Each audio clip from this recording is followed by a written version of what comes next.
Great expectation Satan had. కాబట్టి సాతాను ఎలాంటి దాని ఎత్తుగడలో వచ్చేసి ఏ విధంగా ఊహించుకుంటూ ఉన్నాడు A చూడండి. great righteous man Job will speak against God and curse God. ఎంతో నీతివర్తుడైన యథార్థవర్తుడైన యోబు వచ్చేసి దేవునికి వ్యతిరేకంగా మాట్లాడాలని తలస్తా ఉన్నాడు సాతాను. Satan's assignment is that to downfall a righteous man. యొక్క సాతాను యొక్క డ్యూటీ ఎప్పుడూ కూడా వచ్చేసి మనిషిని పతనం వైపు లాగాలనే ప్రయత్నం చేస్తూ ఉంటాడు. What he does to downfall a righteous man, what he is going to do?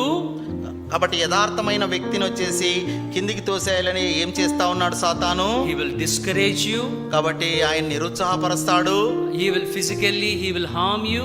కాబట్టి భౌతికంగా నీకు హాని చేస్తాడు. Mentally he will harm you. మానసికంగా నీకు హాని చేస్తాడు. Psychologically harm you. మానసికంగా వచ్చేసి నిన్ను హాని చేస్తాడు.